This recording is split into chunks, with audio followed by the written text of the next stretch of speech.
Arrestimet e protestuesve pas incidenteve të regjistruara në protestën e zhvilluar pranë kuvendit vijojnë të prodhojnë reagime në kampin opozitar. Kryetari i Partisë Demokratike Sali Berisha i cilësoi ndalimet si një ndërhyrje të papranueshme ndaj së drejtës për të protestuar, duke kërkuar lirimin e menjëhershëm të gjithë personave të arrestuar. Në një bashkëbisedim virtual me qytetarët, Berisha akuzoi policinë e shtetit për përdorim të tepruar të forcës ndaj protestuesve, duke pretenduar se reagimi i uniformave blu ishte jo proporcional me veprimet e pjesëmarrësve në tubim.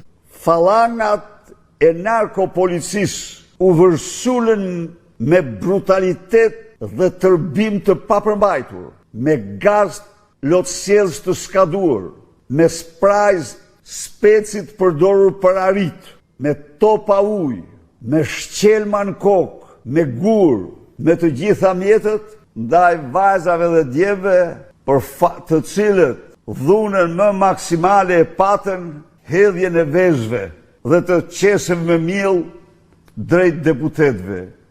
Unë kërkoj në emër të Partisë Demokratike lirimin e tyre të menjëhershëm. Akuzat për dhunimin e policisë nga qytetarët gjatë protestës i cilësoi si qesharake.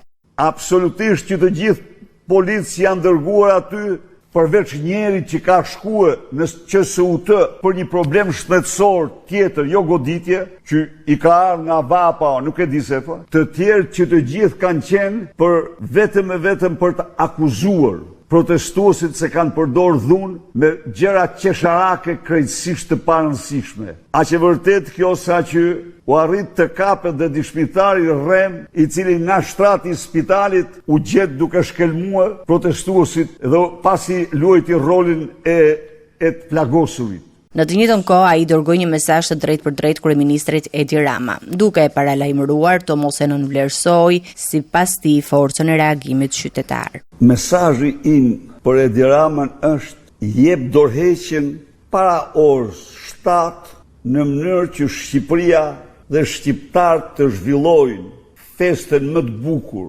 për lirinë e tyre dhe 250 vjetorin e pavarësisë të vendit mik, aleatit madh Shteteve të Bashkuara. I jep dorëheqjen, mos prit të të heqin. Berisha u ndal dhe të thirrjet kritike që janë dëgjuar ndaj tij gjatë protestave, duke theksuar se ata nuk do të ndryshojnë qëndrimin e Partisë Demokratike. Të 5 kërkesat e tyre janë absolutisht kërkesa për cilat Partia Demokratike ka vite që i mbron dhe lufton. Prej 4-3 vitesh është dhe kërkesë kryesore e Partisë Demokratike, largimi e Edi Ramës dhe qeveri teknike për zgjedhje të lira të ndershme.